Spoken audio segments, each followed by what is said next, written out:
While the NFL plays checkers, Howie Roseman, the little guy, plays chess. He just made a fantastic move for the future. And speaking of the future, the Jonathan Taylor deadline is quickly approaching, and there appears to be some mysterious teams that are willing to give him the contract he wants. One of those teams is thought to be the Eagles.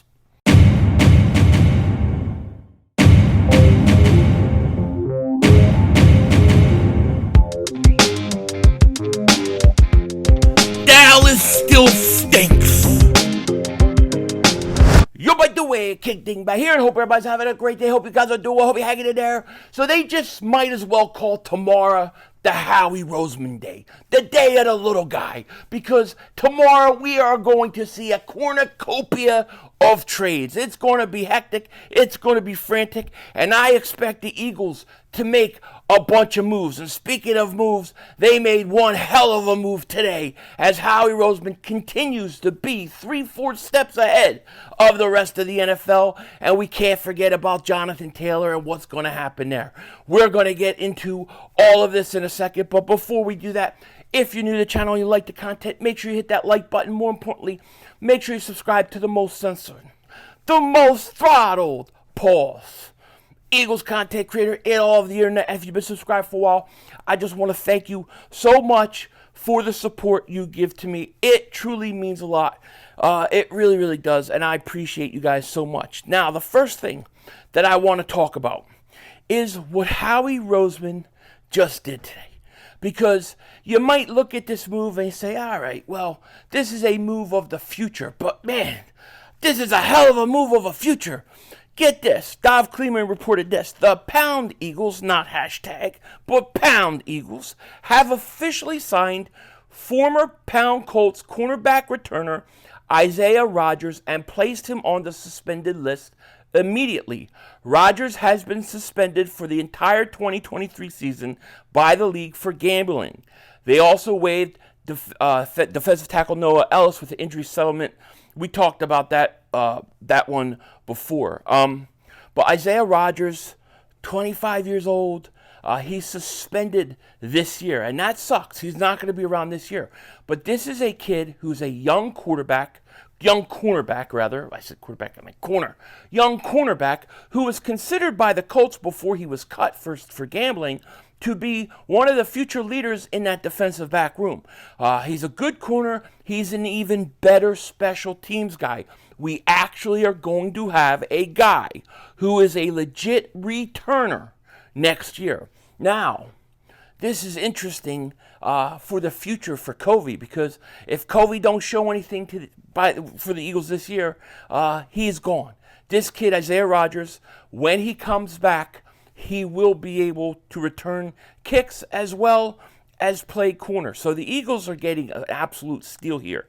The only reason he was cut by the Colts was because of the gambling stuff. And you know what? I think this is a great move by Howie Roseman. This is a move thinking about the future. And, you know, I think it's something that you need to do. So this is I think, an A++ move. If you look at PFF, if you look at all these different, sites that grade these guys, he was one of the top-ranked cornerbacks in the league last year, okay? So he's a pretty good player, pretty good young player. Got in trouble with the gambling and stuff like that. I don't know the specifics. I know that they said, I think he was betting on his team. I think he was hurt at the time. But obviously, he made a mistake with that. And, hey, look, the gambling stuff is going to happen, especially when the NFL's pushing it. But hopefully these guys just stay away from it. But he's going to sit all year. He's going to be suspended. But next year, the Eagles are going to get him, and they're going to get a talented player at a bargain. So this is a great move by the Eagles and by Howie Roseman. But it's a future move. It's not going to help us this year. But if it gets really bad this year in the punt returns and the kickoff return game, at least we got some help coming to us next year. So I like this move by the Eagles. I think it's a very smart move by Howie Roseman. Now, as you guys know, tomorrow is the day for the 53-man roster. We talked about this in the earlier video when we're talking about Derek Barnett, who's asking for a trade. Oh, God, please, please trade his ass. Please.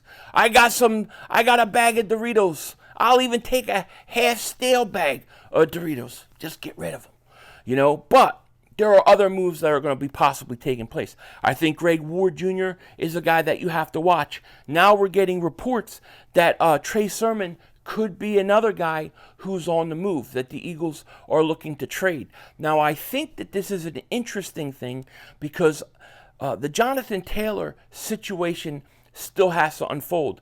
The Colts want to move him by tomorrow's deadline. Otherwise, it's it. They're not going to keep doing this going into the season. So it's got to be by tomorrow. Now, we're getting some updates on the Jonathan Taylor situation I want to talk about. Stephen Holder wrote this. Jonathan Taylor update. Talks continue and as expected will go down to the wire. One tidbit. I believe there to be a second team involved beyond the Dolphins, which would certainly change the dynamics.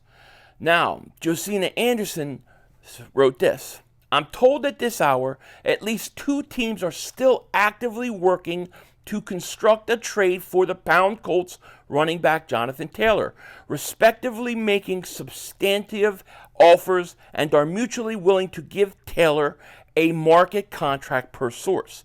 So they're willing to give him a market contract.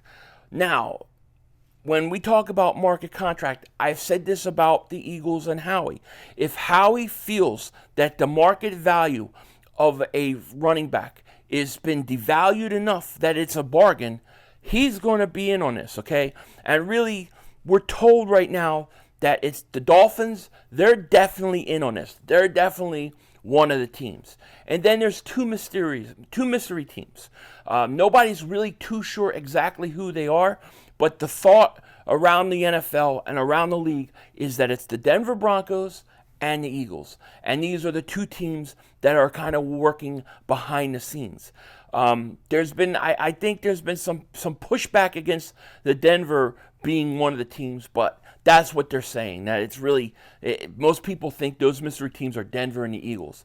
It makes sense for me, especially if it's the Eagles. Especially, they're trying to move Trey Sermon. They may be willing to move Rashad Penny. I don't know. Jonathan Taylor would be a huge upgrade for the Eagles. There's no question about it. I do not think the Eagles need him to be good or be successful. I think they're very talented with what they got. But I think that if you look at, say, well, we have an opportunity here to do something special in the backfield. If you add Jonathan Taylor with what DeAndre Swift gives you, this is something special. It's more like, you got to just take advantage of the situation. And if the market value of a running back is devalued enough that Howie Roseman thinks it's a bargain to offer a market contract, he's going to do it. And I think at that point, the Eagles would be really involved in this move. I don't know. Gut feeling tells me the Eagles are definitely in on talks. I don't know how serious, but I do think that they are one of the mystery teams.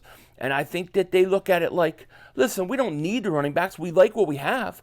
But if we can upgrade it and become even better, why not do that? Why not get better when you can get better? You can't always go out there and say, well, we need this position, so we'll just get this great player or this great player from this position or that great player from the position. Sometimes it don't work that way. Sometimes you got to kind of take what's out there. You say, well, I might not need this, running back, but he does make our team better. So why not make our team better if we can make our team better? Why not increase our chances of being that, being good and having that much more of an opportunity to win? So I think that's how the Eagles look at it. And I really think it depends on what the market value of a running back is. I think that the market value this all season has really, I think the running back value has been really devalued. So at some point, that devaluation process is going to actually make it a bargain for a team to take a chance on a guy like a Jonathan Taylor. And I think that with the opportunity of the Eagles, if they could do it, I think they're going to do it. So we have to watch this.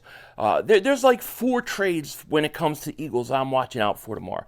I'm watching out for probably the number one trade or most interesting thing is this Jonathan Taylor situation. The second thing to me is the Derek Barnett situation. Third thing is the receiver situation because Greg Ward, I think that there could be a move there. And then Trey Sermon now is another guy you have to watch. And then, of course, the wild card is the trade that you don't see coming. The trade that none of us are going to see coming that Howie Roseman is going to plan to do. That's what we're all waiting for. That's what's going to be very, very interesting. There's a lot going to go down tomorrow. I think it's going to be a wild day for us on YouTube in the NFL, and it's going to be fun. I will be streaming in the afternoon. Me and Joey are going to come on at the deadline, around the deadline, hang out, talk about what's happening, what moves have been made, what's our roster look like, and I can't wait. Going to be fun. Make sure you guys join us. If you haven't, hit that like. Make sure you subscribe. And yeah, it's an interesting time right now. Howie Roseman, this is his time of year, man. This is one of his big days coming up. Last year we landed C.J. Gardner-Johnson. This year I have a feeling he's got a few tricks up his sleeve. Let's put it that way. With that said, take care. Talk to you later. Of course, don't be a dingbat. Remember, it's Howie Vision. We're all just living in it.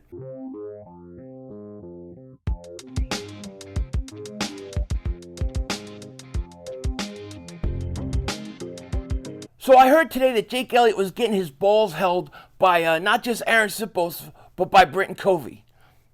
Well, that didn't sound right. Pause.